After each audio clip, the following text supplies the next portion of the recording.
Je me présente, donc Jérôme Couturier, je suis donc directeur général adjoint à l'école, mais précisément responsable des activités professionnelles et exécutives de l'école.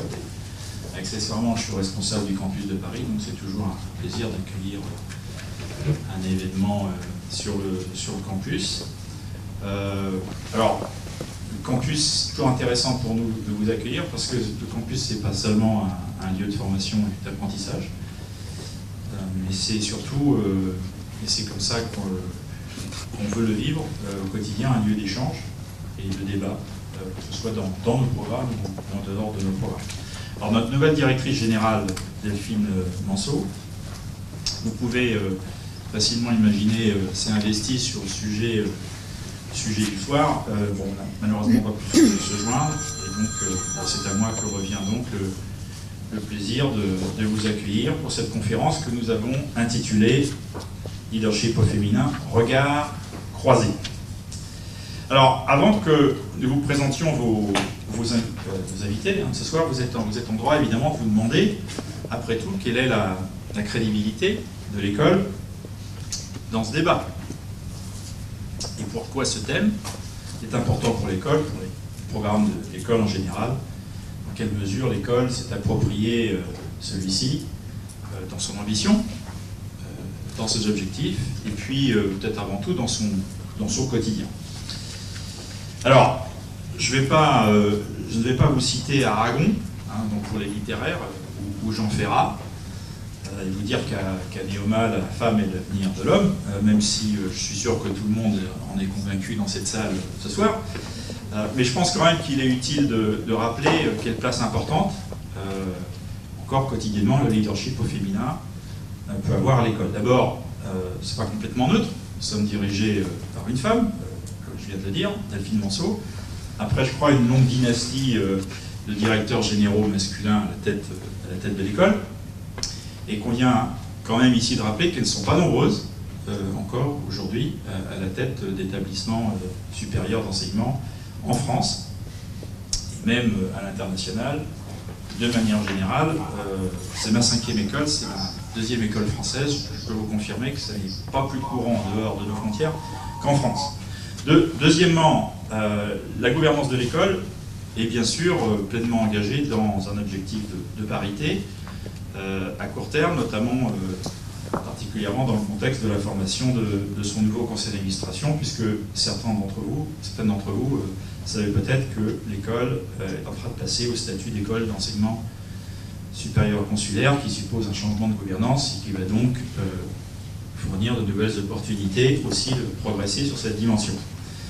Et comme d'ailleurs le prouve déjà la parité qui existe déjà au sein du Conseil consultatif international de l'école, où la parité aujourd'hui est exactement de 50-50 entre hommes et femmes. Enfin, au quotidien, je vais vous aussi rappeler quelques chiffres. Neoma Business School, c'est 52% d'étudiants au sein de notre programme.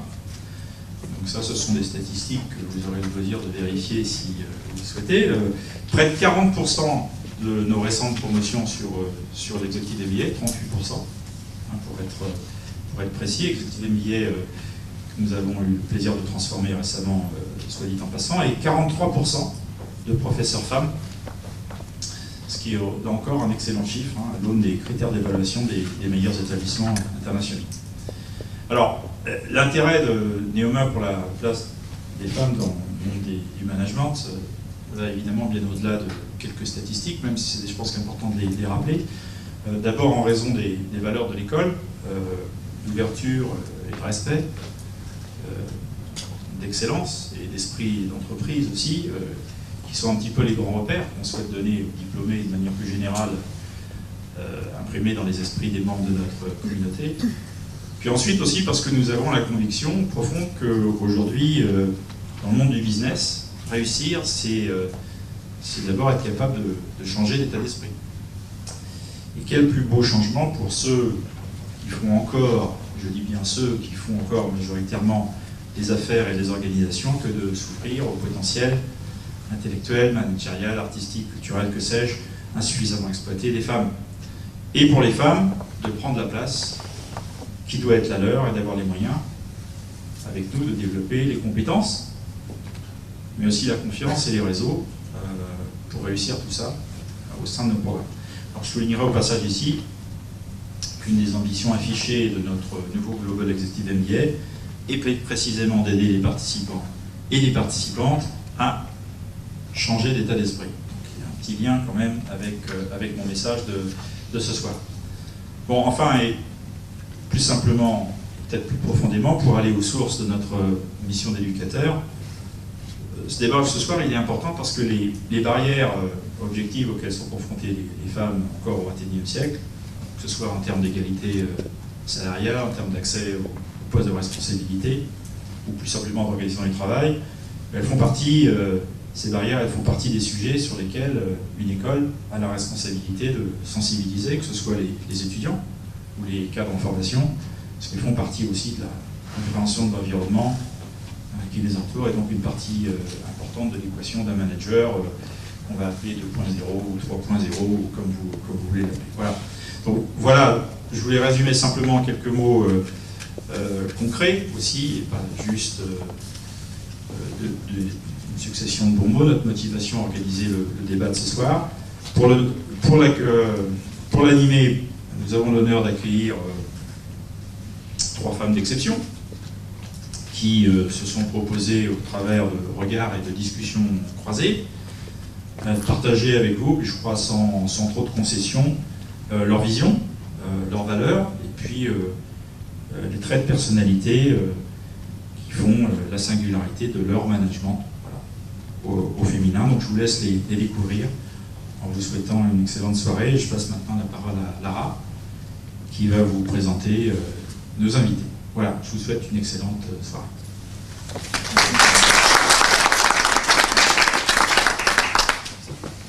Merci beaucoup Jérôme pour cette introduction. Donc je suis...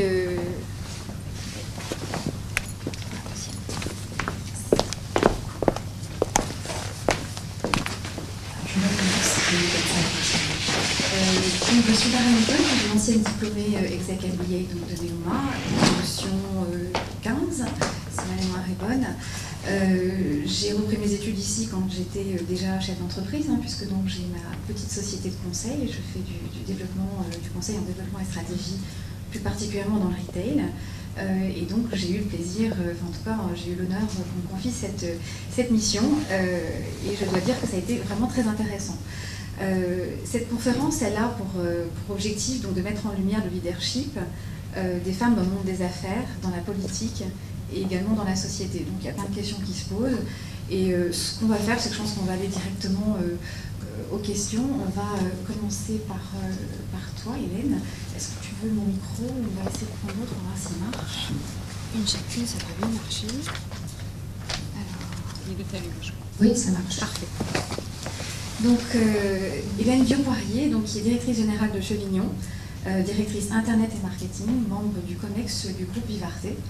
Donc, je ne sais pas si tout le monde connaît Vivarté, mais je pense qu'en tout cas, en regardant la presse, et donc plus particulièrement Chevignon, ce que j'aurais aimé que tu puisses faire, Hélène, c'est à la fin un petit peu de présenter ton parcours, mais surtout, suite à nos échanges, que tu me dises quels ont été les exemples, les modèles, en tout cas les femmes que tu as croisées dans ta carrière, et au travail, ce qu'elles pourraient mieux faire pour avancer dans leur carrière. Alors, en termes de parcours, donc moi j'ai un parcours de à peu près une vingtaine d'années dans le digital, donc avec finalement un début de parcours dans des startups, puis après un long parcours chez Orange, avec au final donc, la direction de tout ce qui était activité digitale d'Orange en France. Un portail que vous devez connaître, orange.fr notamment. Et puis après une année sabbatique pour savoir un peu, me rappeler comment je m'appelais, et puis trouver un petit peu mon projet d'après.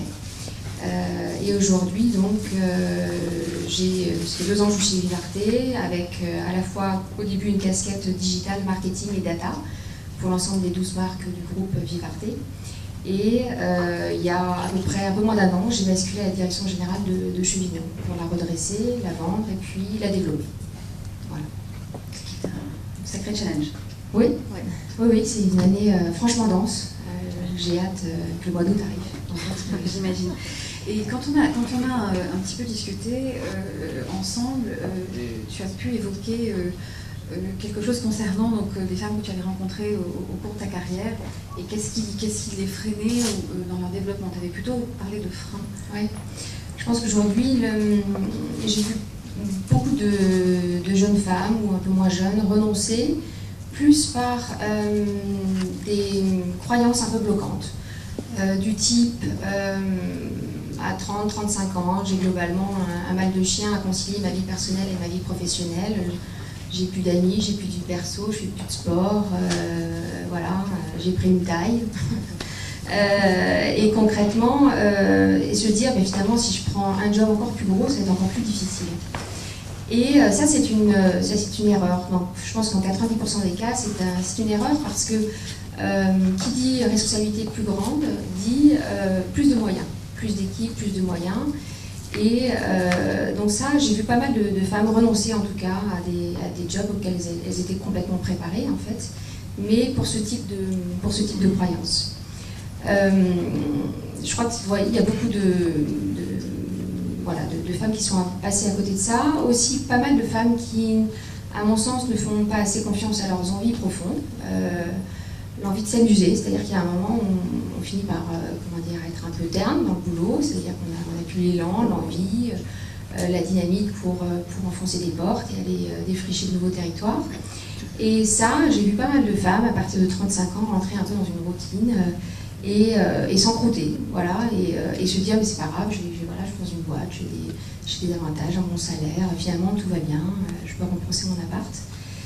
Sauf que c'est typiquement ce genre de femmes qui, à 45 ans, ou ne serait-ce que 5-10 ans après, peuvent se retrouver sur la touche avec des grandes claques de la vie qui sont parfois extrêmement précieuses, parce que c'est des claques qui vous remettent dans le chemin, pas le chemin des autres, mais votre chemin, c'est-à-dire celui qui vous force à vous poser des vraies questions, au fond, sur ce que vous avez envie de faire. Moi, quand j'ai quitté Orange, j'avais bizarrement un mot-clé en tête. Je me dis, tiens, l'univers de la chaussure, ça m'intéresse. Alors, vous imaginez que la passerelle entre les télécoms, Internet, grosses boîtes et chaussures, je me suis dit, bon, voilà, ça va pas la fin. Donc j'avais ce truc-là. J'avais une idée assez précise de à quoi devrait ressembler mon futur bureau. Mais ça ne donnait pas vraiment un projet professionnel clair. C'est déjà un objectif. Voilà, il y avait des échantillons de couleurs, il y avait des échantillons de tissus, il y avait des dessins, il y avait un PC, puis tout le côté très manager, mais ça ne donnait vraiment pas un projet très clair. Donc il a fallu que je vive quelques temps avec ça. Et puis après, finalement, aujourd'hui, c'est exactement le bureau que j'ai. Mais j'avais pas compris exactement le chemin que j'allais prendre. En fait, c'est une visualisation, tu t'es conditionnée. Ouais. Et justement, ça me permet la transition parfaite, puisque pour arriver à ça, tu as décidé donc de quitter Orange et de prendre une année sabbatique. Ouais. Est-ce que tu pourrais nous partager ce qui en est sorti et surtout comment tu l'as vécu et comment ça s'est construit, en fait, ce projet de retourner vers une grande entreprise? Alors, le départ s'est fait parce que je m'étais dit, voilà, j'ai 40 ans, soit je reste encore pour les 20 prochaines années chez Orange, et définitivement, j'aurais plus la capacité à sortir, parce qu'à un moment, les chasseurs de tête vous disent pas, ne sont pas prêts à vous faire sortir d'une grosse structure, c'est-à-dire qu'ils considèrent que vous êtes complètement formaté et que vous êtes non formatable pour un autre environnement. Donc, c'était le moment de sortir. Donc ça, j'ai négocié dans les bonnes conditions, parce que c'est quand même des sauts qui se font, on est quand même plus à l'aise quand on a l'assise financière pour prendre le temps de réfléchir. J'ai pris beaucoup de temps pour bouquiner, ne rien faire, réfléchir, gratter des papiers à l'infini, noircir des cahiers sur des projets pour commencer à donner une forme. Et puis après, monter une boîte de conseil pour continuer à cultiver une ouverture. Ce qui m'a beaucoup apporté, c'est de voir beaucoup de gens, c'est-à-dire en très peu de temps, voir des fonds d'investissement, des entrepreneurs, travailler mon réseau, ce que j'avais insuffisamment fait jusqu'à présent. Et je pense que c'est un des problèmes de pas mal de femmes, c'est-à-dire qu'on arrive difficilement à conjuguer vie perso, vie familiale et vie professionnelle, mais quand il s'agit d'aller cultiver son réseau, là, globalement, très peu le font. Donc j'ai cultivé mon réseau, j'ai réfléchi profondément à ce que je voulais de façon extrêmement large, en n'excluant rien. Et bizarrement, j'ai été appelée par le leader de la chaussure. Comme quoi la vie est bien faite, et pourtant je m'étais fait bananer pour un très beau job chez Auchan. Ce que j'ai pris au départ comme une mauvaise nouvelle s'est avéré plutôt une très bonne nouvelle, puisque j'ai rejoint le groupe Vivarté, qui n'était pas en grande forme, mais pour le coup, c'était une très bonne façon pour moi, en tout cas, de rentrer un peu plus près de ma vision d'un projet. Et finalement, de mauvaise nouvelle en mauvaise nouvelle, le groupe s'est restructuré et je me suis dit, je vais partir, c'est dommage. Puis finalement, on m'a proposé la direction de Chevignon. Donc finalement, en un an et demi, somme de mauvaises nouvelles, ça s'est plutôt concrétisé par, finalement, je suis dans un bureau, il y a des échantillons de couleurs et je fais des chaussures. Voilà, c'est très génial. En tout cas, d'entendre, en tout cas, c'est vraiment super. Tu m'as dit que quand tu étais arrivée donc, dans cette entreprise, qu'il y avait beaucoup de femmes au COMEX. Et justement, je pense que ce serait intéressant de voir, quand on parle du leadership au féminin, justement quelle a été ton approche, quelle a été leur réaction, la manière dont tu as été accueillie, et justement, quelle qualité il t'a fallu justement pour pouvoir... Alors, au COMEX, j'étais la seule femme, mais par contre, il y avait une sorte de COMEX élargi où là, il y avait beaucoup de femmes, à la direction des marques, notamment toutes les marques de chaussures, de vêtements du groupe Vivarté. Je dirais que ça n'a pas été forcément les plus simples, clairement, parce qu'il y avait une forme de niveau hiérarchique un peu tacite entre nous, parce qu'elles n'avaient pas envie que j'arrive en leur expliquant ce qu'il fallait faire sur le e-commerce, et encore moins en leur expliquant qu'ils étaient nuls sur toute la partie digitale et qu'elles pouvaient faire beaucoup mieux. Donc la façon d'appréhender les choses, ça a été plutôt de leur dire, je ne suis pas là pour vous juger, mais je suis plutôt là pour vous aider à appuyer sur les bons leviers pour croître sur le digital, comprendre ce média-là, parce qu'elles étaient beaucoup jugées sur cette performance-là, mais personne n'avait pris le temps de leur expliquer tous les basiques. Et voilà, donc je me suis plutôt mise à leur service que là, en tant que censeur de leur performance. En fait. Et après, ça a été. Et donc, du coup, une capacité d'écoute aussi. Qu'est-ce que tu veux? Moi, je pense, je ne suis pas sûre que ce soit... en tout cas, je pense que c'est extrêmement nécessaire. Je pense qu'il y a pas mal de femmes qui ont, peut-être par déficit de confiance, par une plus grande humilité, ont du coup mécaniquement une plus grande capacité d'écoute et une capacité à se remettre en question et à s'ouvrir et à se nourrir de la vie des autres, plutôt que d'être dans un leadership assez autoritaire où vous arrivez et vous dites moi je sais comment ça se passe et c'est comme ça que ça va se passer.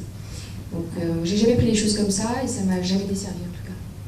D'accord, et donc cette autorité tu qualifierais plutôt globalement de masculine et moins féminine? Non, elle existe aussi chez les femmes. Je pense que c'est aujourd'hui une des qualités globales dans le leadership. Je pense que c'est le leadership aujourd'hui, c'est pas appliquer des pratiques ou des techniques en tout cas pour les 10 prochaines années, puisque en fait on se revisite tous les 2-3 ans en termes d'équipe, on ne travaille pas avec le même profil, les secteurs sont extrêmement mouvants, il n'y a pas un seul secteur qui ne soit pas en train de se recréer. Donc la vraie capacité pour innover et pour mobiliser des gens, je pense que c'est vraiment l'écoute aujourd'hui. Et une question business, étant donné que tu es dans le domaine du retail et que ça nous intéresse tous, une petite question, quelle serait pour toi la vision du retail de demain? En tout cas peut-être les perspectives, soit sur la marque Chevignon ou de manière générale. Je réponds de façon générale parce que j'ai vu pas mal de marques, j'ai étudié pas mal de marques, mais déjà une idée fausse qui est de dire que, à mon avis, c'est pas Internet qui est en train de tuer le retail aujourd'hui. Le retail aujourd'hui se nourrit d'Internet. Ce qui est en train, à mon avis, de mettre en grand danger le retail, c'est plus le prix de l'immobilier et le comportement des consommateurs qui sont extrêmement promophileux. Il n'y a plus une saison sans des promos. Donc ça veut dire qu'on est tous en train de revisiter notre structure de production, d'achat, de façon drastique. Et je pense qu'aujourd'hui, la vraie difficulté du retail, c'est plutôt le prix immobilier en centre-ville et dans les centres commerciaux, qui sont quand même globalement gentiment orchestrés entre quelques groupes, avec des prix fortement à la hausse. Voilà. Donc pour moi, l'avenir, c'est plutôt d'avoir la capacité à créer une expérience franchement différenciante en point de vente, avec un vrai niveau de conseil, en particulier chez Chevignon, nous sur la cible homme, on a quand même pas mal de clients qui arrivent, qui sont un peu empêtrés, qui ne savent pas trop comment s'habiller, donc on a un vrai rôle à jouer de ce côté-là. Et puis un vrai service autour de l'omnicanalité pour, quand on n'a pas la pièce, clairement derrière, soit leur commander, leur faire parvenir chez eux, etc. Donc créer vraiment une expérience de qualité en point de vente, et à partir de là, le web sera un outil parmi d'autres, mais pas un concurrent franchement direct, selon moi. Tout à fait, il viendra inciter de la création de trafic et des points de vente de conclure, je partage. Avant de passer la parole donc à Madame Ranken, est-ce que vous auriez quelques conseils à donner pour justement, finalement quelques conseils aux femmes à donner, il y aura une question commune à la fin, mais en tout cas là, par rapport à votre expérience. Quand une trajectoire se présente à vous et que vous avez peur, allez-y, c'est bon signe. C'est qu'il faut y aller avec la peur, sinon ça ne s'appelle pas du courage. Je pense qu'on n'y va pas sans la peur. Je pense qu'il faut très clairement suivre ses envies et pas renoncer, et pas se dire qu'on est obligé de renoncer à sa vie de maman ou sa vie personnelle, parce qu'il y a aussi cette partie-là qui doit se développer chez les femmes. Donc il faut y aller en se disant je vais réussir tout en même temps. Des fois ça coince, mais globalement ça passe. Moi j'ai 2 garçons de 1 de 17 ans et 12 ans. Voilà, je les vois, je me suis toujours débrouillée pour être entre 7h30 et 8h chez moi. Il m'arrive de reprendre mon PC de temps en temps, mais c'est assez exceptionnel. Voilà, j'essaie de cultiver ça. Donc c'est possible en fait. C'est possible. Il y a des environnements où c'est clairement pas possible. Dans ces cas-là, il faut juste changer d'environnement. Parce qu'il me semble que c'est important de se construire globalement. J'ai vu pas mal de femmes aussi se retrouver, avec un pan de leur vie non développé, à 50, 60. Je pense que c'est plutôt des générations pour lesquelles ça devient encore un peu plus dur. Et ça, je trouve ça dommage. Voilà. Aujourd'hui, c'est possible de faire les deux. Merci beaucoup. Vous avez besoin du micro? C'est bien. Oui, c'est bien, on entend. Ah, j'ai le micro. Donc Madame Ranken, merci d'être là ce soir. Donc, vous êtes directrice de Ranken Penderie Monopole. En tant que dirigeante d'entreprise et du vignoble le plus important d'Europe, qui réalise le second chiffre d'affaires dans le secteur et 43% à l'international, est-ce que vous pourriez nous dire quel a été votre motto depuis le départ en fait? Alors, moi, je suis un bâtisseur. Je suis un entrepreneur et je suis un bâtisseur. Moi, tous les matins, j'ai quelque chose à faire, à finir, à avancer. Que ce soit dans le commerce, que ce soit dans l'innovation du produit, que ce soit dans les choses. Donc, le moteur, c'est faire et c'est construire. On a construit ensemble cette entreprise, on l'a fait ensemble. C'est un leadership qui n'est pas féminin, c'est un leadership qui est masculin, mais avec lequel on a fait les choses ensemble. Je ne me suis jamais sentie en manque d'avoir fait quoi que ce soit, ni de reconnaissance, ni rien. On l'a fait ensemble, on a bâti quelque chose et c'est une aventure dans laquelle on a emmené avec nous des hommes et des femmes tout au long de ce parcours. Alors, c'est vrai que sur ces 25 dernières années, la vision des choses a changé et certainement cette idée qu'on se fait de tout ça aussi est beaucoup plus relayée qu'elle ne l'était.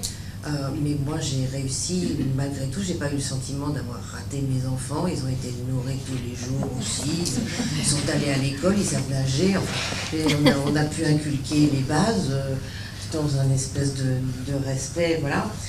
Sur l'autorité, je suis plus mitigée. L'écoute, c'est certain, mais l'autorité, elle est obligatoire aussi si on veut que ça avance et si on veut que ça fonctionne. Alors, peut-être parce que dans mon activité, il y a, ça va de la vigne jusqu'à la commercialisation. Alors, on ne gère pas un acheteur comme on gère une équipe de vignerons ou quand on lance les vendanges ou dans les choses comme ça. Donc, c'est sûr qu'il y a toute une facette de choses qui sont différentes, donc j'ai un métier très, très polyvalent pour ça.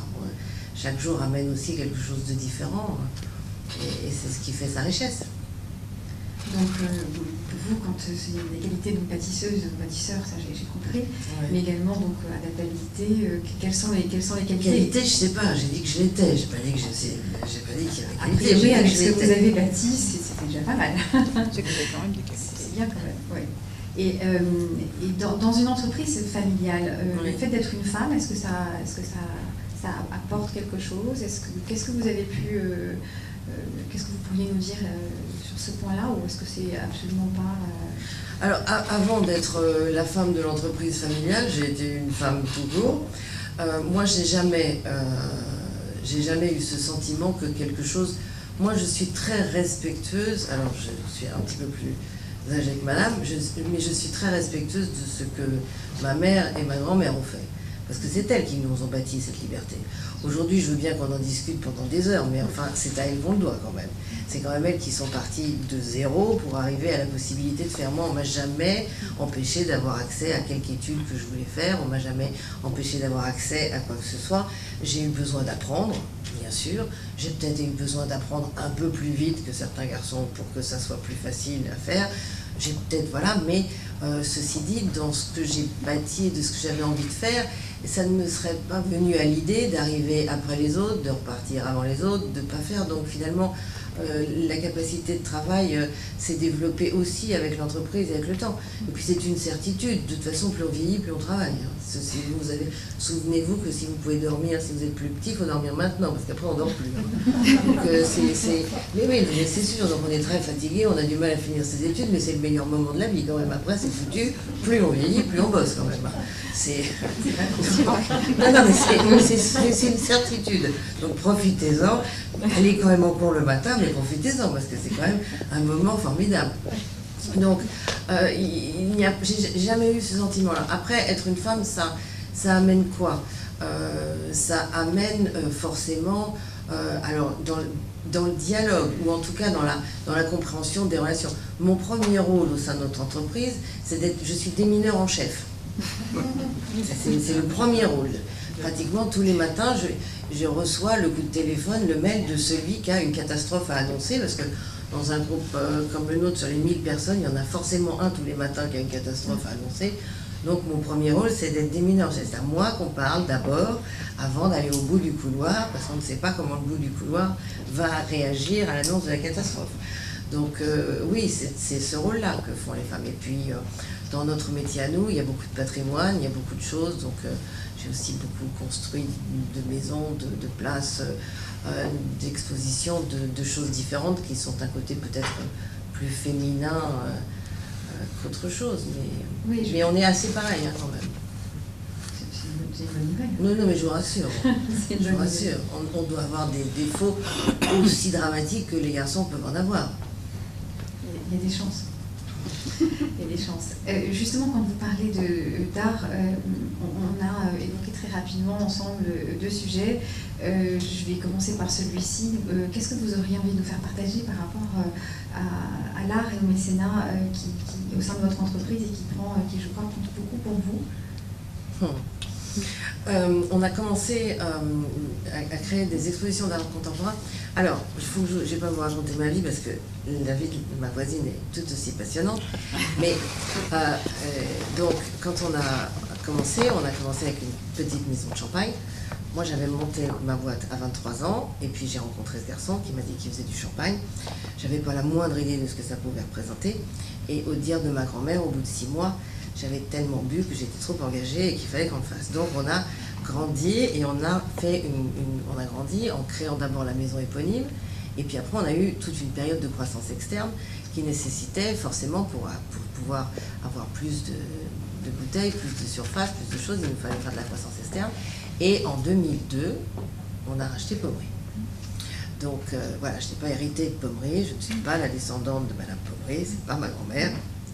Donc on a racheté Pommery, et en rachetant Pommery, il y avait cette notion de patrimoine historique qui existait avec les caves, et donc on a commencé à créer des expositions. Alors il y avait, aujourd'hui vous avez un président chez Noma qui fait des expositions remarquables à Landerneau, dont j'ai la chance d'être le partenaire, parce qu'il faut aller voir les expos à Landerneau. C'est quand même un moment formidable. C'est bientôt, c'est demain, c'est après-demain. Et donc, moi, j'ai choisi de faire quelque chose de très différent. J'ai choisi de produire. J'ai choisi de revenir à ce qu'était la notion même de mécène, c'est-à-dire, en fait, de production d'œuvres, de soutien financier à la production des œuvres. Donc, chaque année, on fait une grande exposition et on produit une trentaine d'artistes. Voilà. Différents. Et c'est à quelle période de l'année ces expositions? Alors, juste par curiosité, alors il y a, qu'ils puissent venir voir. Alors justement, c'est très à la fois amusant et en même temps très bizarre pour tous les gens du monde de l'art qui me disent mais comment est-il possible que les expositions ne soient jamais au même moment? Parce que j'ai pas toujours le temps de la finir au même moment. Donc là, elle est en train de s'installer. Puis j'ai eu la chance d'avoir la grève de la SNCF, tout ça. Enfin, c'est un peu compliqué quand on est un peu loin. Vous l'avez vu quand vous allez à Reims tous les jours. Donc elle ouvrira en septembre. D'accord. Vous m'avez également parlé de quelque chose qui était important pour vous, des engagements environnementaux, sociétaux, et aussi c'est quelque chose qui m'a interpellée, c'est l'égalité salariale homme-femme. Ah oui. Et si vous pouviez donc nous faire partager... alors, le fait que je sois très présente dans cette entreprise fait que je vous assure qu'à poste égal, salaire égal chez moi. Il n'y a pas de discussion possible. Par contre, comme j'étais sûre que vous alliez me poser la question, j'ai téléphoné au DRH tout à l'heure et je lui ai posé la question. Alors il a fait une petite étude, il est revenu, mais par contre, quand même, mesdames, mesdemoiselles, il y a une augmentation permanente, en fait, de l'utilisation de ce qui sont les avantages sociaux que nous avons, nous les femmes, avec la possibilité de prendre un temps réduit de l'entreprise, d'avoir des pauses, etc. Et que l'utilisation des pauses est maintenant quasi pratiquement évidente. Et aujourd'hui, j'ai plus de filles à 80% qu'à 100% dans l'entreprise à Reims. Et donc ça, c'est vraiment très intéressant parce que c'est significatif. Je trouve que c'est normal d'utiliser la possibilité qu'on a, mais après, sur le papier, le salaire d'une fille qui gagne 80%, qui est à 80%, est moins important que celui d'un mec qui est à 100%.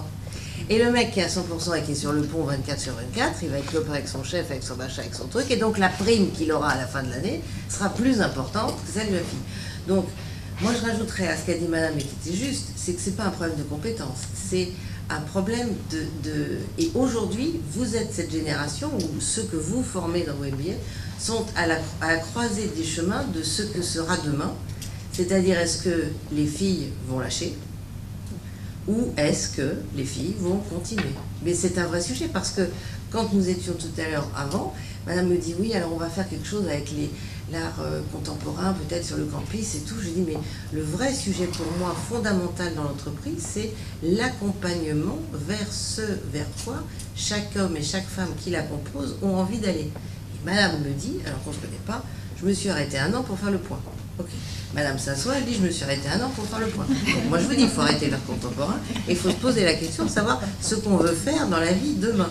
Mais ce qu'on veut faire dans la vie demain, c'est une chose cruciale parce que là, je pense, la génération, la dernière génération à avoir pu la capacité de prétendre à tout. Mais d'avoir pris les 80% ou d'avoir pris du temps pour faire des choses, ce n'est pas gênant. Mais il est évident qu'au niveau d'un comité de direction, si on n'est pas là 24/24, si je ne fais pas Hong Kong aller-retour, si je ne fais pas machin, si je ne fais pas un truc, quelqu'un d'autre le fera. Et si quelqu'un d'autre le fait, quelqu'un d'autre, qu'il soit garçon ou fille, le fera.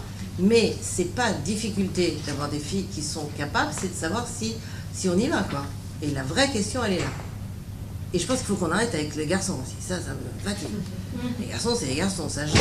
Vous avez appris à gérer les garçons dès la maternelle, ça se gère comme ça toute sa vie. C'est pareil. Non, enfin, faut arrêter avec les garçons. Les garçons, ça se gère, point barre. Sinon, on achète une île, on va y vivre toutes et c'est fini. Mais enfin, faut arrêter avec les garçons.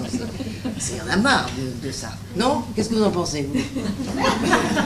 Voilà. Bonsoir à tous. Voilà, franchement, La transition.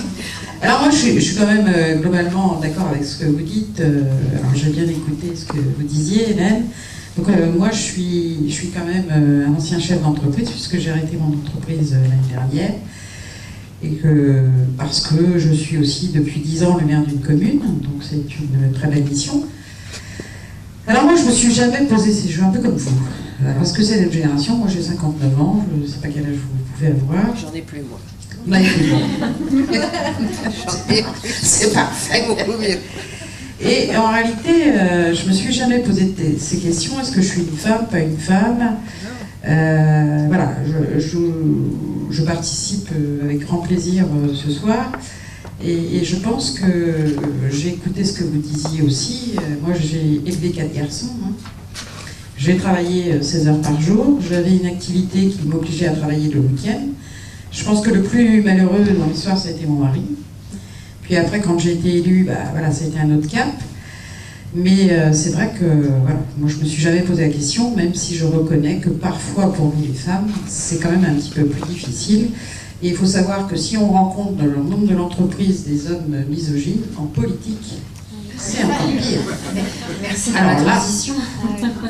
Merci pour la transition. Mais justement, comment êtes-vous arrivé en politique? Alors, moi je suis... Alors, quand on me dit que je suis une femme politique, c'est un peu une insulte pour moi. Parce que, en réalité, moi, ce n'était pas une ambition de devenir une femme, on va pas dire politique, mais maire d'une commune. Est-ce qu'on peut préciser que vous êtes en charge également, que vous êtes à la présidente de la communauté d'agglo de Cannes Vallée? C'est ça, et je suis en charge de l'entrepreneuriat. Voilà, parce que c'est quand même important, ça fait une charge et une dimension politique encore plus large. Et en fait, je suis arrivée là plus parce que des gens sont venus me chercher. Au début, j'ai dit non, non, mais j'ai ma famille, j'ai mon entreprise. Et puis après, je me suis dit, allez, quelle belle aventure. Il y a un côté humain qui est très riche. Et quelle belle aventure ça peut être d'aller construire une commune et de pouvoir donner à une population... parce qu'en fait, quand on est le maire d'une commune, qu'on soit une femme ou un homme, je pense qu'une femme, excusez-moi messieurs, hein, je pense qu'au moins une femme, on a une qualité que... On a une sensibilité, nous les femmes, parce qu'on est mère, parce que... voilà, ce qui n'empêche pas, comme vous disiez si bien, hein,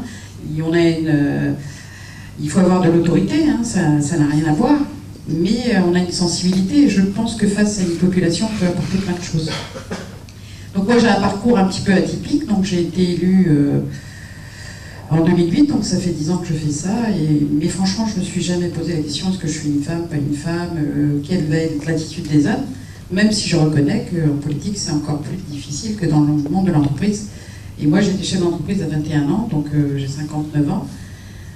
Donc à l'époque, les femmes chefs d'entreprise, elles étaient plutôt rares. Et quand j'arrivais, tout le monde était toujours épaté. En plus, je suis 1m59, donc vous comprenez bien que les messieurs, voilà. Oui, c'est ce que vous m'avez dit. Vous m'avez dit que, enfin, si je retranscris bien vos paroles, que, bon, en tant que chef d'entreprise, vous étiez même en politique quelqu'un de respecté, mais qu'en politique, justement, en tant que femme, pas très grande et petite voix, c'est quelque chose qui, effectivement, quand on voit la poigne que vous avez, parce que j'ai eu l'occasion de la pratiquer, donc c'est vrai que ça les surprend et pas forcément évident à gérer, puisque du coup, vous m'expliquez que c'est très stratège, il y a une stratégie qui est complètement différente du monde de l'entreprise dans le monde de la politique. Alors c'est vrai qu'en politique, et ça, moi c'est quelque chose que j'ai beaucoup de mal à gérer. Moi je leur dis toujours, si j'avais voulu faire Koh-Lanta, ça se saurait. Parce que ils sont très stratégiques, ils sont très... en plus, il y a peu de franchise. Et moi, je suis une femme franche, je trouve que c'est important d'être franc dans la vie, de dire ce qu'on pense. Il faut savoir le dire, parce qu'on n'est pas obligé non plus de blesser les gens qu'on a en face de nous. Mais c'est vrai que ce que j'ai ressenti en politique qui est encore plus difficile, dans le monde de l'entreprise, c'est différent. Voilà, il faut de la poigne, et je suis assez d'accord sur le management. C'est aujourd'hui beaucoup d'écoute, il faut être attentif aux gens. C'est important, hein, le côté humain reste très très important. Mais par contre, en politique, il y a bien longtemps qu'ils ont oublié qu'il y avait des êtres humains et qu'on n'était pas des machines. Et c'est très compliqué. Alors moi, j'ai la chance d'avoir une population et de gérer une commune qui est une commune de 1500 habitants. D'autres maires avec qui aujourd'hui nous sommes regroupés, c'est des maires de 22 000 habitants, 30 000 habitants. Ils n'ont pas la même appréhension et surtout, voilà, il n'y a pas forcément... ce qui me différencie, c'est que moi, j'ai fait ma carrière, j'ai pas gagné mon argent avec ça. Au contraire, je pense que ça m'a coûté beaucoup de sous. Mais je ne l'ai pas fait pour une histoire d'argent. Et je pense que ce qui est important, c'est de s'investir et de croire en ce qu'on fait. Vous évoquiez une difficulté particulière. Alors, justement, justement de l'équilibre vie privée, vie professionnelle, mais en l'occurrence vie privée, vie politique pour les femmes, qui avait une vraie spécificité dans le domaine, enfin dans le monde de la politique comparé au monde de l'entreprise. Est-ce que vous pourriez préciser justement cette différence qu'il y a en tant que femme en politique? Alors, alors, moi j'étais chef d'entreprise, j'ai toujours travaillé, plus tôt que les autres, plus tard que les autres, parce que je pense que c'est important de montrer l'exemple. J'ai jamais eu besoin de faire un break, voilà, parce que j'étais passionnée par ce que je faisais. Ça m'a permis d'élever 4 garçons, hein, donc voilà, en travaillant tôt ou en travaillant tard. Donc je ne pense pas que les enfants ce soit un handicap pour le monde du travail. Par contre, en politique, c'en est un. Je pense que, bon, donc moi j'ai été élue il y a 10 ans maintenant, quand j'avais fini d'élever mes enfants. Parce qu'en réalité, quand on a des responsabilités politiques, quand on est une femme publique, la femme publique, ça veut bien dire ce que ça veut dire, c'est-à-dire que je rentre souvent, notamment quand je vais dans des réunions à l'agglomération, je rentre, il est 23h, minuit, et je pense qu'effectivement, ça c'est quand même difficile à conjuguer en élevant ses enfants. Oui, c'est sûr. Et donc, et puis, alors, voilà. Dans les élections, tout ça, c'est ça. Il faut savoir que la politique, c'est très violent. Oui, très. Parce que les gens, l'être humain a cette particularité, et en fait, on pense que plus on sera violent, plus on va gagner une campagne. Alors, mais c'est pas ma façon de voir. Alors, peut-être qu'encore une fois, parce que je m'en ai pas fait ma carrière, je pense que la violence ne sert à rien. Et ça, c'est peut-être mon côté féminin, maternel, qui fait que, voilà, moi je trouve que gagner une campagne électorale, si on arrive à gagner sans violence et sans aller toujours dire du mal du concurrent ou de la personne qui se présente contre vous, et bien ça c'est vraiment des beaux résultats, et enfin, c'est comme ça que je vois les choses. Ça marche. Ça marche, la preuve. Je vous confirme, Madame Ribou est mère et mère. C'est assez étonnant d'aller la rencontrer dans sa commune, parce qu'on a l'impression, tout le monde la connaît, mais c'est surtout qu'elle connaît sur le bout des doigts les noms, les prénoms, les noms des enfants. C'est assez impressionnant. Mais il y a un lien affectif très fort, j'ai l'impression. Oui, moi j'ai un lien affectif très fort, comme... alors attention, hein, tout le monde dit que je suis quelqu'un qui a une poignée de fer dans un gant de velours. Oui, parce que voilà, c'est quand même une nécessité. Mais voilà, je trouve que c'est tellement important les relations humaines que je connais tous mes petits. Quand je traverse la route, j'entends « Ah, c'est Madame Ribou, c'est Madame Ribou ». Ou parfois je me gare sur le parking pour rentrer à la mairie. Je vais mettre une demi-heure pour rentrer à la mairie parce que les gens viennent me voir, me parler. On vient même me voir pour tout et n'importe quoi. Madame Ribou, je voudrais vous voir parce que je divorce. Bon, oui, d'accord, venez, on va en parler, mais bon, je ne peux pas faire grand-chose. Madame Ribou, je veux vendre mes garages, qu'est-ce que vous en pensez? Venez, on va en parler. Madame Ribou, il y a longtemps que je n'ai pas bu un café avec vous. Venez, on va en parler. Bon. Donc, je peux vous assurer que c'est très riche. C'est non seulement très riche, mais que je pense que ça apporte beaucoup à la population quand même. Alors je pense que c'est ce côté féminin et maternel que j'ai qui fait que ça me différencie des hommes. Voilà. Oui, et à la fois, parce que juste pour préciser très rapidement à vous tous, j'ai eu l'occasion de rencontrer Madame Ribou parce que j'ai conseillé donc l'agglo pendant une année, et donc Madame Ribou c'était mon boss, hein, donc voilà. Donc je sais que oui, bain de fer, en gant de velours, je confirme à 200%, sans hésiter.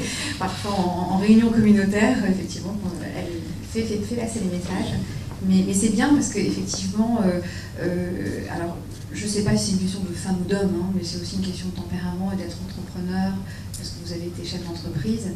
Mais c'est de faire passer les messages positifs pour que les choses avancent. C'est-à-dire que moi, je ne me suis jamais posé de questions. Alors ça, je pense que c'est plutôt mon tempérament. Le courage, parce qu'il faut avoir beaucoup de courage en politique, hein, en plus que quand on est chef d'entreprise.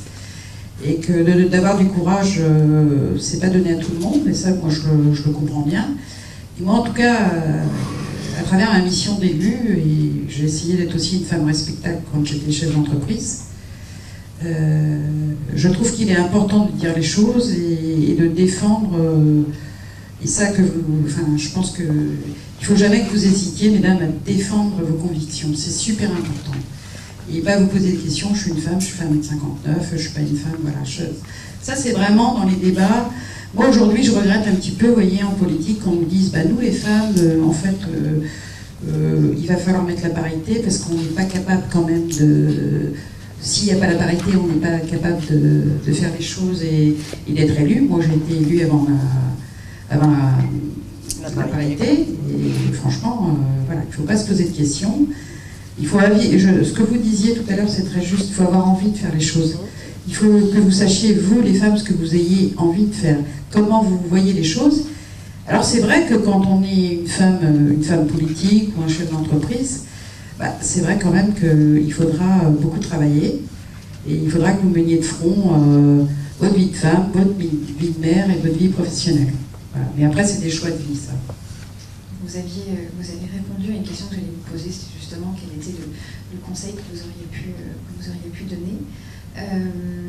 Est-ce que je peux passer le micro à l'une d'entre vous? J'ai une question identique pour vous trois, donc je sais pas.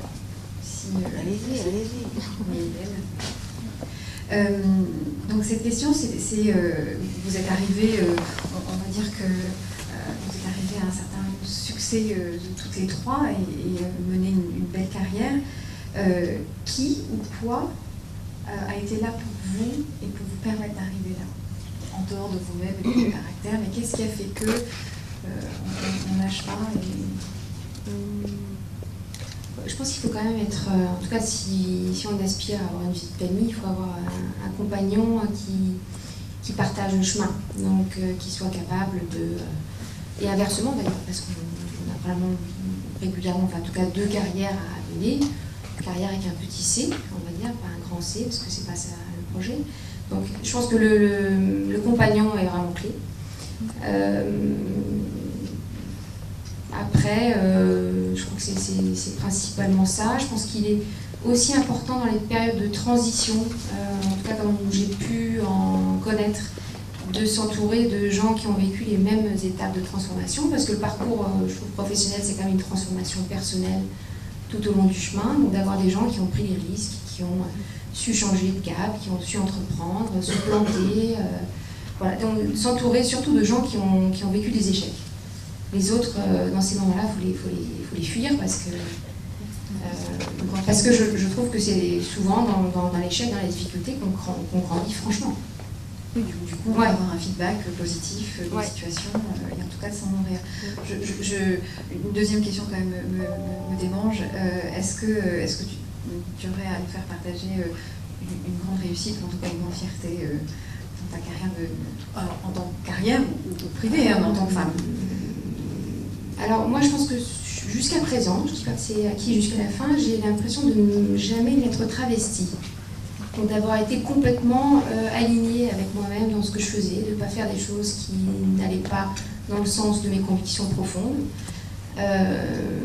D'avoir eu en tout cas quand j'ai eu des enfants, je me suis dit je vais essayer de leur inculquer un certain nombre de valeurs et puis je vais essayer si possible de me les appliquer au quotidien et de ne pas avoir deux hémisphères complètement séparés entre la vie perso, ce qu'on dit à nos gamins.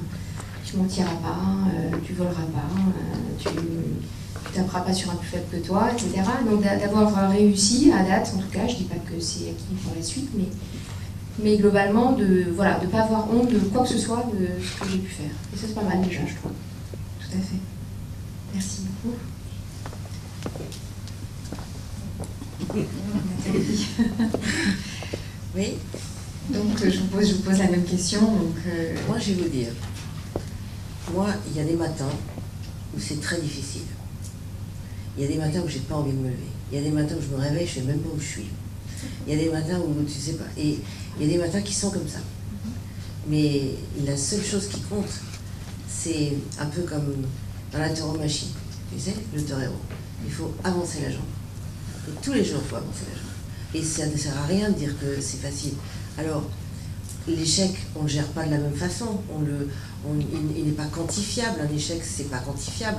Un échec, c'est quand on sort d'une grande négo et qu'on n'a pas réussi à avoir. On y va pour faire tant et on n'a pas tant. On a ça qui se passe pas. Ça ne se quantifie pas. Mais tous les matins, il faut y aller. Parce que tous les matins, il faut aller chercher le reste. Parce que tous les matins, on est responsable de ce que les autres ont envie de faire. Et moi, ça fait je ne sais pas combien de temps que je suis assise là, et je suis assise devant le sac. Et le sac, ça fait 1h30 que je suis assise devant le sac. Et ça fait 1h30 que le sac me répond ce que je dois faire tous les jours. Donc en fait, je vous remercie de m'avoir invité face au sac, parce que la morale de l'histoire, c'est le sac. Et c'est ce qui fait la différence avec tout. C'est que vous devez les emmener, vous devez leur faire croire, vous devez leur faire partager, vous devez leur apprendre, vous devez les aider, vous devez les encourager, mais vous devez aller au bout. Parce que si vous n'allez pas au bout, si ça ne devient pas réel, alors tout ça ne sert à rien. Mais par contre, il y a des matins où on n'a pas envie d'y aller. Mais c'est pas grave, il faut y aller quand même. C'est ça. Voilà. Merci beaucoup. Merci à vous. Véronique. Ben moi, je trouve que je ne pose pas cette question. Enfin, moi, il y a quelque chose qui est important. C'est en fait la même chose que disait Hélène, c'est d'être en phase avec soi-même. Pour être respecté, il faut être respectable. Ça, c'est super important. Il faut pouvoir chaque matin... oui, c'est vrai, il y a des matins, on n'a pas envie d'y aller. Hein. Mais il faut être très... Moi, oui, mais... Oui, moi, ça m'arrive aussi. Il faut être très persévérante. Et puis voilà. Et en tout cas, moi quand quelqu'un me dit, qui est en détresse, me dit merci beaucoup, enfin, c'est pas le merci qui m'importe. Je me dis, bah, tiens, encore une victoire, j'ai réussi à aider cette personne-là. Et ça, franchement, c'est formidable. Merci beaucoup, Véronique. Je vais nous laisser peut-être le temps d'un petit quart d'heure de questions dans l'Assemblée. Je ne sais pas qui veut se lancer.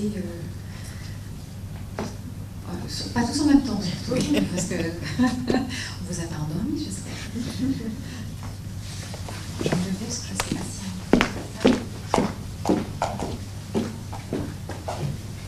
Bonsoir. Alors, peut-être que je ne suis pas à la même étape de ma vie professionnelle que la plupart des personnes ici, mais moi, je voulais savoir si dans votre vie, vous avez toujours su que vous vouliez occuper des fonctions de direction, on va dire, de poste à responsabilité, parce que ce sont des choses qui sont venues au fil du temps par rapport à l'évolution de votre carrière? À moi, tout à fait naturellement, et sans aucune préméditation et sans rien du tout. Je savais que pour être indépendante, il fallait que je monte ma boîte. Donc ça, j'avais compris.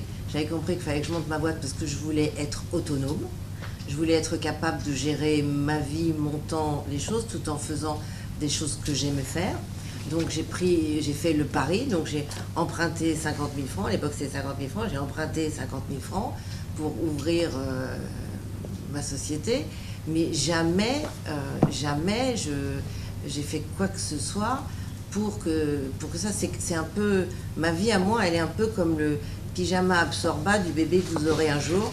Au début, le bébé est trop petit, le pyjama est beaucoup trop grand. Vous cherchez le bébé dans le pyjama et puis un jour, vous vous surprenez à tirer comme une malade sur les pressions parce que le bébé est bien plus gros que le pyjama. Ben voilà, moi, la mienne, elle s'est faite comme ça. Oui, moi à partir du moment où j'ai commencé à travailler, donc très jeune, puisque voilà, je suis tombée dans le monde des fleurs, hein, puisque moi j'avais une jardinerie. Et je me suis dit, voilà, je veux construire, je veux faire des choses. C'était quelque chose qui était en moi quand même. Hein. Et je pense qu'en plus, quand on décide d'être chef d'entreprise, de construire, on a cette autorité naturelle qui fait que... Voilà. Et puis moi, je voulais être indépendante. J'avais la chance d'avoir été élevée par une maman qui me disait... Voilà, on était plusieurs filles, les filles, il faut être indépendante. Et là, je me suis dit, voilà, c'est vrai, la raison, c'est important. Moi, je sais pas. Je sais pas, je crois que j'ai eu envie d'un parcours qui m'intéresse. Donc, j'ai fait des choix au début d'aller dans des startups et pas d'aller dans des grands groupes très formatés, etc. Donc, j'ai eu en tout cas l'envie très nette de faire mon chemin et pas d'épouser le chemin des autres, ça c'est sûr. Je pense que j'ai longtemps hésité entre monter ma boîte ou développer celle des autres. Et j'ai fait un peu les deux. Voilà. Donc, mais l'idée, en tout cas, jamais je me suis dit, voilà, enfin, je me suis dit, je vais aller comme ça au gré et ça prendra la forme forcément de responsabilité, mais voilà, on verra en chemin. Merci beaucoup. J'entends beaucoup le mot indépendance, hein, et c'est vrai que c'était quelque chose qu'on avait un petit peu évoqué, et c'est vrai que ça ressort beaucoup dans... C'est très générationnel. C'est ça, parce que... Oui, enfin, je ne sais pas quel âge que vous, mais... Oui, enfin, c'était vraiment le truc, quoi. Ouais. C'était vraiment le truc. Fallait être indépendante. On pouvait vivre avec, mais il fallait pas en demander plus que ça, quoi. Allez-y, je vous en prie. Bonsoir, merci mesdames pour mon témoignage. Moi je voulais savoir, dans votre parcours professionnel, est-ce que vous avez eu recours à ce qu'on appelle un mentor, voilà, qui a suivi votre carrière, vous a fait un peu effet miroir à des moments de questionnement, ou ça vous l'avez trouvé dans votre entourage personnel, hein, votre compagnon, comme vous disiez tout à l'heure? Merci. Moi, pas vraiment, enfin en tout cas j'ai pas eu de mentor, j'ai pu avoir des formations, des choses comme ça sur lesquelles j'avais des choses à développer en tout cas, mais pas vraiment de mentor, plutôt un entourage sans concession, avec un franc-parler, la capacité à me remettre en place sur des différents sujets, et puis surtout quelqu'un, en tout cas dans mon compagnon entrepreneur, donc avec finalement une vision aussi un peu différente du monde du travail, et voilà, donc je crois que ça a été plutôt ça mon conseil interne, pas cher. Alors moi, en ce qui me concerne, non, je n'ai pas eu de mentor. J'ai eu la chance d'avoir un mari extraordinaire qui a très vite compris, qui disait... alors moi, je suis la première dame de Bruxelles, disait mon mari. Ma femme, c'est une femme de l'extérieur, donc je suis obligée d'être devenue un homme de l'intérieur. Et avec qui je n'ai pas forcément toujours partagé mes doutes ou mon questionnement. Mais en tout cas, quand il me voyait soucieuse, il disait « Bon, t'as un souci, je peux t'aider ». Enfin voilà, c'était son épaule solide qui a fait qu'il m'a acceptée, parce que voilà, je pense que pour qu'une femme puisse quand même réussir dans la vie, si on veut avoir une vie tout à fait normale, hein, avec des enfants, un foyer, une famille, il faut quand même que le compagnon soit prêt à faire plein de concessions. Je pense surtout que c'est culturellement quelque chose qui n'appartient pas à notre société, à nous. Aujourd'hui, on nous explique ce coaching, ce mentorat. Au début, c'est le coaching. Moi, j'ai été la première entreprise avec Cartier. On a signé la même semaine la création du Women's Forum for Economy and Society. Et quand on a commencé, il y avait plus de coachs dans les allées que de femmes qui faisaient du boulot. Et donc, c'était quelque chose d'assez extraordinaire, parce qu'on allait découvrir des trucs formidables en allant écouter et tout. Alors, certainement, c'est bien. Mais cette notion de mentoring, telle que vous l'imaginez ou telle qu'elle est restituée aujourd'hui, est quelque chose qui n'était pas culturellement fait. Je pense que c'est intéressant lorsque la taille de l'entreprise devient suffisamment importante pour essayer de créer du lien avec différents services ou différentes personnes en donnant une notion. Mais il faut faire très attention, parce que c'est encore très difficile à mettre en place. Et au sein des entreprises, alors si c'est extérieur, si c'est juste viens, je te donne un conseil, alors c'est comme Madame le maire, on va en parler. Alors à ce moment-là, c'est facile, donc on vient aller voir Madame le maire, passer sur les clous à la bonne heure, et à ce moment-là, elle vous fait ça tranquille, sans problème. Mais sinon, il faut faire très attention, parce que c'est un petit côté pré-retraite dans les entreprises en France. Ça se vend pas bien. Le bonjour, est-ce que vous voulez prendre sous votre aile un qui va aider, etc. C'est je suis au bout, donc maintenant je vais aller m'occuper des petits. Donc c'est pas très bien perçu. Peut-être que c'est aussi le terme ou cette notion d'obligation un peu anglo-saxonne, mais c'est intéressant. De toute façon, c'est intéressant. Mais j'aimerais bien plus revendiquer l'indépendance et l'autonomie dans les prises de décision que cette notion de si j'avais été mieux accompagnée, j'aurais mieux fait. Pas sûr. Je suis pas sûre. Si on n'a pas bien fait, si moi j'ai pas bien fait, c'est parce que je me suis plantée quelque part. Ouais.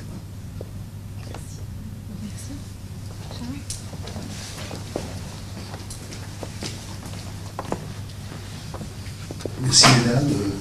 Ce matin, j'avais pas très envie de me lever, mais comme on termine la journée comme ça va aller. Merci monsieur. Moi, je voudrais un peu faire du rétropédalage par rapport au concept du mentor, et voir comment vous avez eu tous des environnements familiaux qui vous ont inculqué peut-être des systèmes de valeurs, des systèmes d'éducation qui vont diriger dans le cours d'adolescence. Comment vous considérez que votre environnement d'enfance, enfin, votre environnement familial, et où les cheminements de l'école vous ont aidé ou pas à catalyser vos personnalités? Est-ce que les familles ou les écoles font le bon travail pour faire naître ces leaders en général et ces leaders en féminin en particulier? Alors, l'environnement familial, je pense que... Alors moi, j'ai toute une partie de ma famille originaire de Bretagne, donc des profils agriculteurs, éleveurs, indépendants, beaucoup de parties des entrepreneurs. Donc j'ai quand même grandi dans cet environnement de gens indépendants et tout à fait heureux de l'être et entreprenants au quotidien, avec finalement des gens aussi très investis dans leur vie professionnelle. Quand on est éleveur, il n'y a pas de RTT, hein, donc les bêtes ne s'arrêtent pas de manger le dimanche, et voilà. Donc ça, c'est des vies extrêmement prenantes. Donc ça, je pense que ça m'a clairement donné l'envie, en tout cas, de suivre mon propre chemin. Après, j'ai aussi, dans mon environnement, je pense que dans mon environnement proche, des gens qui avaient assez peu de confiance, et quand il a s'agi pour moi de passer des concours pour notamment HEC, j'avais aussi un environnement qui me disait mais ne rêve pas, tu peux pas avoir HEC parce que t'es pas parce que nous on n'est pas de ce monde-là, quoi. Donc il y a eu aussi ça, mais ça pour le coup ça aurait pu complètement m'abattre parce que et puis finalement ça m'a plutôt motivée en me disant mais non, mais vous gourrez complètement, je vais y aller, je vais y arriver. Donc il y a eu les deux en tout cas dans mes parcours, un côté très bridant et puis un côté très libre finalement.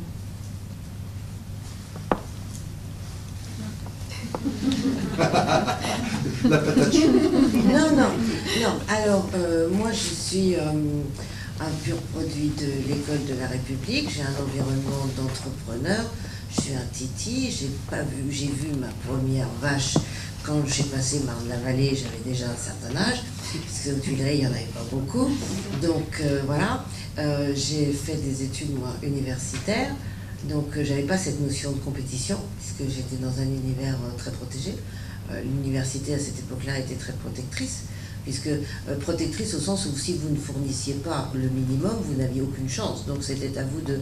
On avait une totale liberté absolue de travailler ou pas.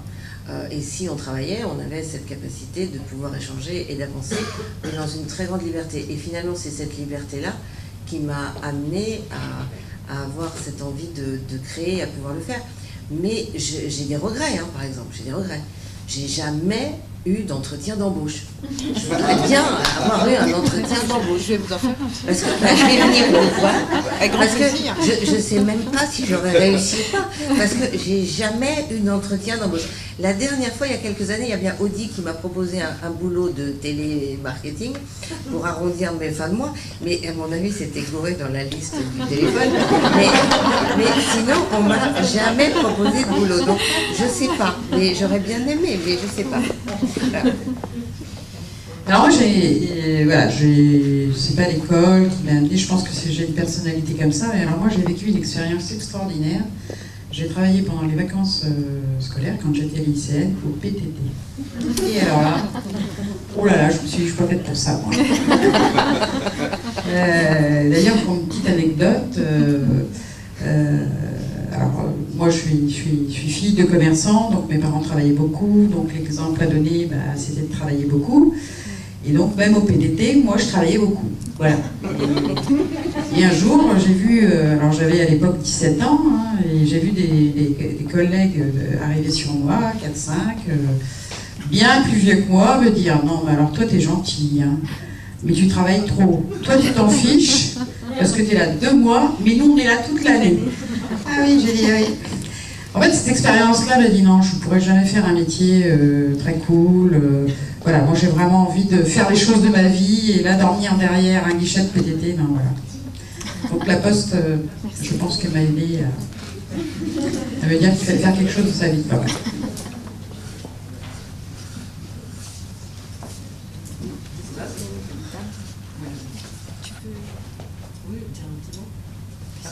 Poser une question?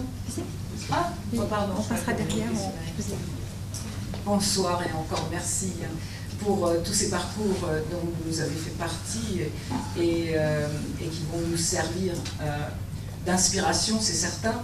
Mais justement, à propos d'inspiration, je voudrais rebondir un petit peu sur le rôle du mentor. Je sais qu'on en a pas mal parlé, mais là, vous adressez la question sur, finalement, dans votre vie, quels sont je dirais, les piliers ou les mentors qui vous ont aidé. Là, moi, je voudrais parler du rôle de transmission.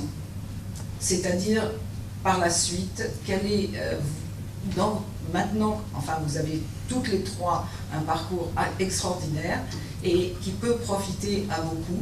Et comment est-ce que vous envisagez ce rôle de transmission, d'aide à la génération suivante et en particulier aux femmes? Car je pense que c'est aussi un trait féminin, d'identifier des exemples, des modèles qu'on peut suivre et qu'on peut écouter et avec lesquels on peut progresser. Comment vous, chacune de vous, envisage ou déjà agit pour passer le relais à la génération suivante? Pourquoi c'est que moi je tourne par là? Parce qu'on vous a choisi. On vous a choisi.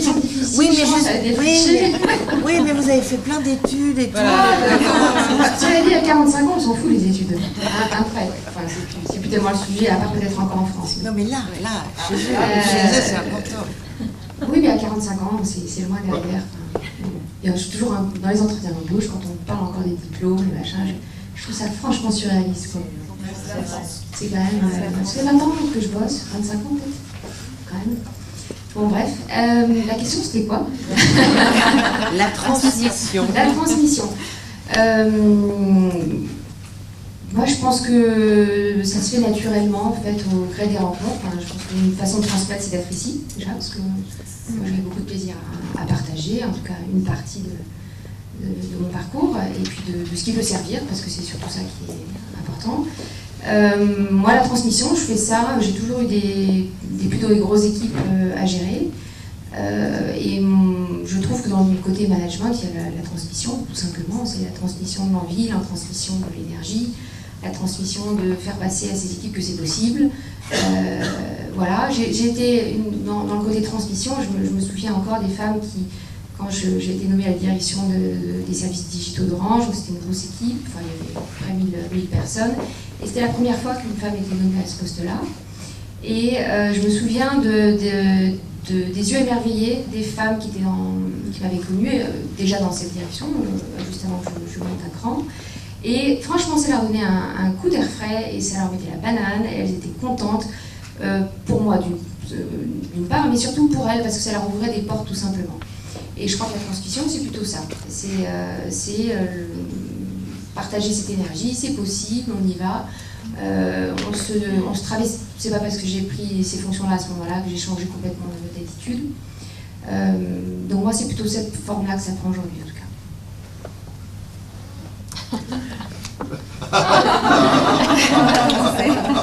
Vous avez compris laquelle de nous trois est la femme politique? C'est clair, non? Là, c'est clair. Bon, alors, on fait que ça toute la journée. Enfin, moi, je fais que ça toute la journée.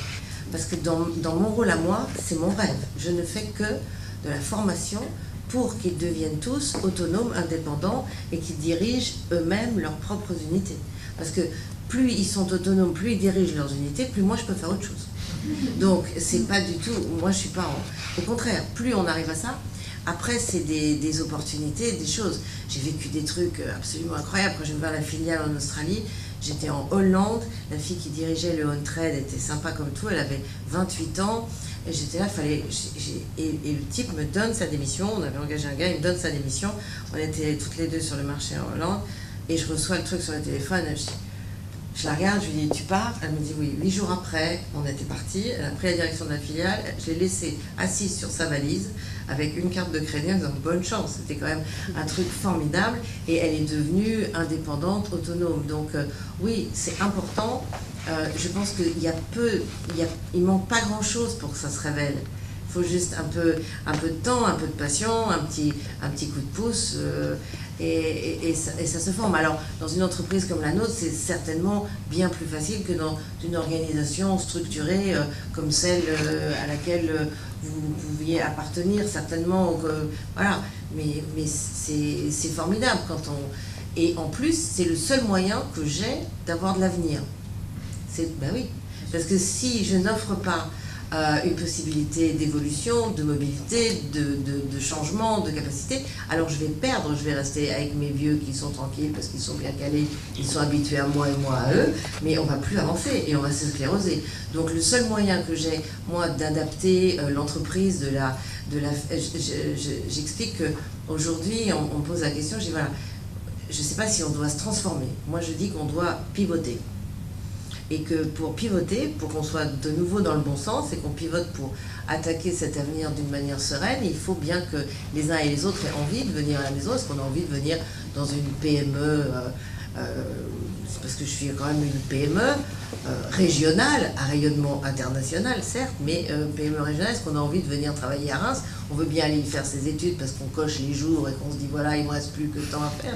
Mais est-ce qu'on a envie d'aller y travailler ou de faire des choses? Est-ce que voilà, donc c'est forcément en apportant ça et en aidant à cette transmission et en aidant à cet avenir et à ce développement que nous survivons. Sinon c'est pas possible. Monsieur le maire. Parce que, non, justement, là, tu dis, vas-y. Bah oui, moi je trouve que, au contraire, une fois qu'on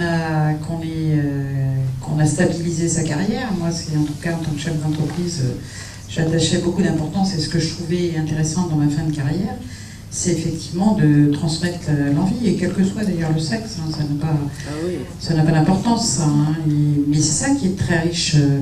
Parce que quand on est en début de carrière, on a tout approuvé, on doit à la fois construire, bâtir, et après... on n'a pas le temps de regarder. On n'a pas le temps de regarder, c'est très juste. Et puis en tant qu'élu, oui, je trouve qu'il faut transmettre plein de choses, et c'est tellement important, je trouve que c'est vraiment d'une grande importance de faire ça, de transmettre. Alors, on me fait signe qu'il faut que l'on arrête les questions-réponses parce qu'on est un peu en retard et qu'on n'a pas tout à fait terminé. Donc, est-ce que ça ne vous dérange pas de poser des questions pendant l'apéritif? Ok, super, merci. Léla va conclure, mais avant sa conclusion, donc Néoma au féminin, on va se présenter. Alors, je te donne le micro. Merci beaucoup. Merci, bonsoir à tous et à toutes. Je m'appelle Anne-Gaëlle Plante-Rose et je fais partie de la tribu Néoma au féminin. Donc voilà, on peut se poser la question, que fait Néoma pour les femmes?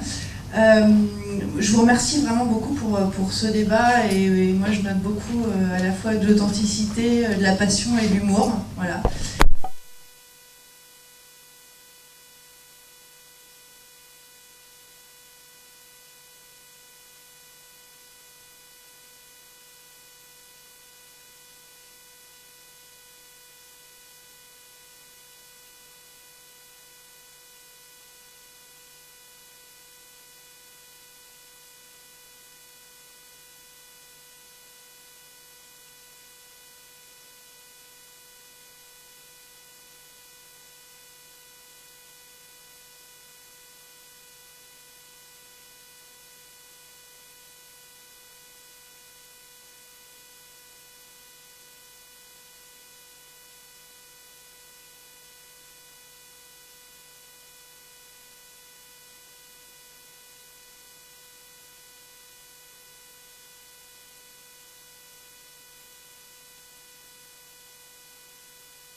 les femmes et le métier du code, parce que évidemment il y a le numérique, c'est quand même aussi l'avenir pour tous et pour toutes, n'est-ce pas?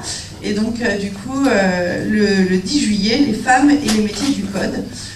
Donc n'hésitez pas à venir. Je précise que les conférences et les ateliers sont organisés et sont ouverts à tous et toutes, alumni ou pas alumni de Neoma, donc voilà, des prix tout à fait compétitifs, donc surtout n'hésitez pas, vous avez toutes les informations en fait sur le site neoma.fr. Voilà, j'ai tout dit. Merci beaucoup. Merci beaucoup Anne-Gaëlle. C'était très intéressant, j'espère que du coup vous serez présent à ces événements. Merci beaucoup. Et là Oui, j'ai le plaisir. Je te laisse conclure. Merci, j'ai le plaisir de conclure. Alors évidemment, j'ai pris plein de petites notes pendant ces échanges. Et je voudrais, évidemment, je vois qu'on a insisté sur la nécessité de découverte de soi, découverte de son projet, découverte de son désir, et développer sa confiance en soi. Enfin, pour résumer un petit peu ce que vous avez dit, il faut oser y aller, on y va. Et pourtant, il y a certains freins auprès des femmes qui sont dans franchir ce pas pour oser se regarder soi-même. Certaines ont pris un peu de recul, ont fait un gap year, comme on dit en anglais, pour justement avoir ce recul nécessaire et revenir et se retrouver dans vraiment sa voie, définir sa voie. Alors tout ça, c'est il y a eu des notions aussi d'accompagnement et avant de passer à la partie plaisir de cette soirée qui est de se retrouver autour d'un petit verre de champagne et d'échanger. Et d'échanger entre nous et d'échanger de vos cartes de visite, pourquoi pas, de discuter, de continuer à débattre de ces sujets. Je voulais juste dire un mot sur justement nos programmes et surtout le nouveau programme le nouvel espace exécutif que nous avons grâce à notre équipe de professeurs académiques éminents dont certains membres sont ici, développer un nouvel espace exécutif qui justement répond à ce désir de flexibilité, de prendre son temps, d'y aller étape par étape, de réfléchir, de prendre du recul. Donc le concept est un espace qu'on a bien nommé Neomascope, comme vous pouvez voir derrière vous, et dans lequel on offre des formations qui peuvent durer de 5 ans à 15 mois en tout, qui sont soit de 5 jours à 15 mois, pardon, oui, je suis un peu émue, et qui sont soit diplômantes, soit certifiantes, et qui se bâtissent comme un jeu de Lego. On peut choisir son format, choisir ses sujets, en fait, et bâtir petit à petit ses parcours.